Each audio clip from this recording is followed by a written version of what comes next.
समझना चाहिए, स्वीकारना चाहिए, ताकि हमारा समाज आगे बढ़ सके और बहुत ही सुंदर हमारे समाज का निर्माण हो सके। मेरा नाम नूरसबा प्रवीण है। मेरे पिता का नाम मोहम्मद सिराज है और मैं ग्राम बहादुरपुर में रहती हूँ। आवश्यकता है आज हमारे समाज को शिक्षित करने की, आवश्यकता है आज हमारे समाज में जो शिक्षित है, जो लोग शिक्षा के राह पे अग्रसर है, उन्हें सम्मानित करने की आवश्यकता है। हमारे समाज में जो लोग शिक्षित है, उनके दिए गए बातों को सुनने की, कहे गए बातों को सुनने की और उनके बताए गए राहों पे चलने। जय हिंद साथियों, मैं हूं कुंदन चौरसिया और इस वक्त मैं मौजूद हूं वैशाली जिले के गोरौल प्रखंड के अंदर बहादुरपुर गांव में। दोस्तों, आज हमारे समाज में अक्सर देखा जाता है कहीं ना कहीं कुरीतियां कहे या फिर अभी भी पिछड़ेपन है, अभी भी लोगों में भेदभाव होता है। उसका सबसे बड़ा वजह शिक्षा ही होता है। हमारा समाज अगर शिक्षित हो जाए सही से, तो हमारा समाज बहुत ही सुंदर, सजग और बहुत ही बेहतरीन रास्ते पे आगे चल सकता है। आवश्यकता है आज हमारे समाज को शिक्षित करने की, आवश्यकता है आज हमारे समाज में जो शिक्षित है, जो लोग शिक्षा के राह पे अग्रसर है, उन्हें सम्मानित करने की आवश्यकता है। हमारे समाज में जो लोग शिक्षित है, उनके दिए गए बातों को सुनने की, कहे गए बातों को सुनने की और उनके बताए गए राहों पे चलने की। तो इसी राह में चलते चलते आज हम पहुंच गए हैं बहादुरपुर गांव में, जहां पे एक ये घर देख सकते हैं।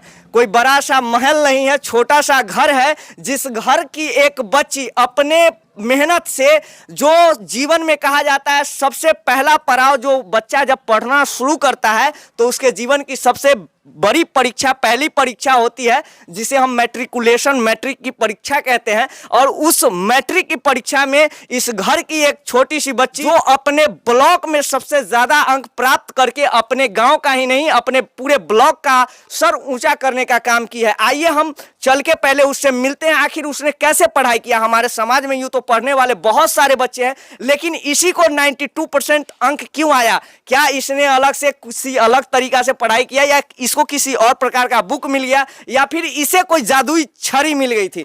तो आइए हम पहले मिलते हैं और जानते हैं। पहले देख सकते हैं, यह परिवार कोई बड़ा सा परिवार नहीं है, काफी छोटा परिवार है। कहा जाता है कि अगर आप मेहनत कीजिएगा तो कुछ भी संभव है, कुछ भी इस धरा पे हो सकता है। तो सबसे पहले चाहूंगा, हमारा जो परिवार है, चैनल परिवार है, उसके तरफ से आपको बहुत बहुत बधाई, पूरे समाज की तरफ से आपको बहुत बहुत बधाई कि आपने मेहनत करके इतना अच्छा अंक लाया और मेहनत के राह पे अग्रसर है। हम चाहेंगे कि आप सबसे पहले अपना परिचय दें। मेरा नाम नूरसबा प्रवीण है। मेरे पिता का नाम मोहम्मद सिराज है और मैं ग्राम बहादुरपुर में रहती हूँ। आपको कितना अंक मैट्रिक में मिला है? मैट्रिक में मुझे 460 अंक प्राप्त हुए हैं 500 में से। 500 में से 460 अंक आपने प्राप्त किया है। अच्छा, ये बताइए, इतना ज़्यादा अंक प्राप्त किया, क्या ये आपको क्या लगता है, आपको कम अंक मिला है या फिर उम्मीद से ज़्यादा अंक मिला है? नहीं, मैंने जितनी पढ़ाई की थी उतना अंक मुझे मिले हैं और सारे विषयों में ठीक ही नंबर है, और जो भी कॉपी मेरे शिक्षकों ने चेक की है वो अच्छे है। बहुत सारे लोग, बहुत सारे स्टूडेंट्स कहते हैं कि हमारा नंबर काट लिया गया है। आपको बिहार बोर्ड पे कितना % भरोसा है? क्या लगता है आपके साथ बिहार बोर्ड ने कैसा बर्ताव किया? बिहार बोर्ड ने मेरे साथ सही बर्ताव किया। जितना मैंने लिखा मुझे लगता है मुझे उतना नंबर मिला है। मतलब बिहार सरकार, बिहार बोर्ड बहुत अच्छा काम कर रही है। जी, बहुत बहुत धन्यवाद। ये बताइए कि आपने इतना अच्छा अंक प्राप्त किया, समाज में बहुत सारी बच्चियां या फिर बच्चे पढ़ रहे हैं, उसमें आप किस तरीका से पढ़ाई किया? क्या आपके पढ़ने का तरीका अलग था, या फिर सब जैसे पढ़ते वैसे ही आपने पढ़ाई की? मेरा पढ़ाई करने का तरीका थोड़ा अलग था। क्या? सब पढ़ाई करते हैं, एक दिन ज़्यादा पढ़ लेते हैं 3-4 घंटे, दूसरे दिन पढ़ते नहीं हैं। मेरा कहना है कि आप डेली पढ़िए, 1 ही घंटा पढ़िए, डेली पढ़िए, फिर अपने टाइम को धीरे धीरे बढ़ाते जाइए। 2 घंटा पढ़िए, 3 घंटा, डेली पढ़िए। ये डिसिप्लिन बना के रखिए, नहीं कि आप एक दिन पढ़े दूसरे दिन नहीं पढ़े, ऐसे तो आपके मार्क्स कम आ जाएंगे। इसलिए आप डेली पढ़िए, एक रेगुलरिटी बना के रखिए, जिससे आपके अंक मेरे जैसे अच्छे आ सकते हैं। मतलब आपको कोई जादुई छड़ी नहीं मिली हुई थी? नहीं, आपने अपने मेहनत से पास किया है। Yes sir. और छात्रों से, यहाँ आसपास के समाज के छात्रों से क्या कहना चाहेंगे? वाकई में अगर आपको इतना अच्छा अंक आया है तो बच्चे सोचते होंगे कि उसने ऐसे आखिर क्या किया है जो उसको इतना अच्छा अंक आया है, हम भी आखिर क्या करें जिससे मुझे भी इतना अच्छा अंक आया। आप क्या कहना चाहेंगे वो ऐसे बच्चों से? आप जानते हैं 10th के सिलेबस है, उसमें हिंदी, इंग्लिश, सोशल साइंस है। आप सभी चैप्टर को पढ़िए। सभी आप कितने बच्चे हैं जो सभी चैप्टर को पढ़ लेते हैं और एग्ज़ाम में नहीं लिख पाते क्योंकि वो रिवीजन नहीं करते। पढ़ाई का सबसे अच्छा तरीका है आप एक चैप्टर को पढ़िए, उसका रिवीजन करिए, 2 चैप्टर पढ़िए, फिर उसका रिवीजन करिए। रिवीजन सबसे मोस्ट इम्पॉर्टेंट है। आप रिवीजन करते जाइए, आपको सब याद रहेगा और एग्ज़ाम टाइम में आपको पेपर लिखने में कोई दिक्कत नहीं होगी। अच्छा, एक ये चीज़ बताइएगा, आप इतना अच्छा बोलते हैं, वाकई में लगता है कि आपने पढ़ाई की है। कहा जाता है हर काम को करने के पीछे अगर कोई भी व्यक्ति अगर कुछ अच्छा कर रहा है तो उसको उसका एक स्ट्रेंथ के पीछे साइड में कुछ ना कुछ उसका सपोर्ट रहता है। तो वैसे में आपका साथ और किसने दिया जो आप इतना अच्छा पढ़ाई करते मेरा गए? साथ मेरे माता पिता ने दिया क्योंकि उन्होंने मुझे नैतिक शिक्षा भी दी और बाहर पढ़ाई करने भी जाने दिया। और आप जानती हैं कि लड़कियों को कम पढ़ाई करने दिया जाता है, मगर मेरे माता पिता का सोच बहुत ही अच्छा है। उन्होंने मुझे बहुत अच्छे से पढ़ने दिया, कभी रोक टोक नहीं किया। और मेरे शिक्षक वो मुझे मार्गदर्शन देते थे कि क्या पढ़ना है, कब पढ़ना है, कितने घंटे पढ़ना है।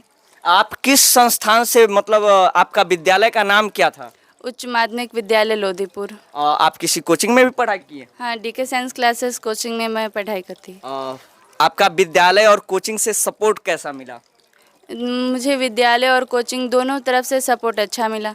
दोनों जगह पढ़ाई बहुत अच्छी होती है। आपको विद्यालय के टीचर भी बहुत अच्छा पढ़ाते हैं। वहाँ सब्जेक्ट बाय सब्जेक्ट अब टीचर भी आ गए हैं BPSC से। समाज में जो बहुत सारे गार्जियन ऐसे हैं हमारे जो आज भी अपने खास करके बच्ची को, लड़कियों को बेहतर शिक्षा देने में अग्रसर नहीं रह रहे हैं, वो पीछे हट जाते हैं, कहीं ना कहीं कतराते हैं। उन गार्जियनों से आप क्या अपील करना चाहेंगे जिससे हर बच्चा का किस्मत आगे खुले और वो अच्छा राह देखे, अच्छा से पढ़े? मैं उन्हें बस इतना ही कहना चाहूँगी कि किसी भी इंसान को एक मौका देकर देखिए वो अपने इस स्किल के दम पर कितना अच्छे अच्छे काम कर लेते। यहाँ ये है कि जो उसके पिता कर रहे हैं वही उसके बेटे को भी करना पड़ेगा, ऐसा नहीं है।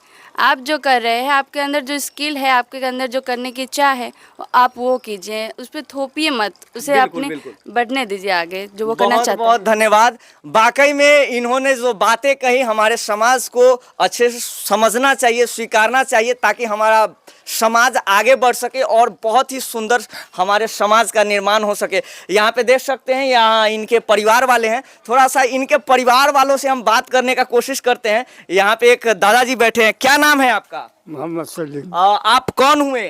परदादा हुए। अच्छा, आपके घर की बच्ची इतना अच्छा पढ़ के इतना अच्छा अंक लाई है, पूरे ब्लॉक में अपना नाम रोशन की है, आज ब्लॉक में इनका नाम चल रहा है, कैसा लग रहा है आपको? अच्छा लग रहा है। क्या चाहते हैं, इनको आगे पढ़ाते रहेंगे? हाँ, अभी पढ़ाते रहे। अच्छा, हमारे समाज के हर गार्जियनों को अपने बच्ची को अच्छे से पढ़ाना चाहिए, अच्छा से देखना चाहिए।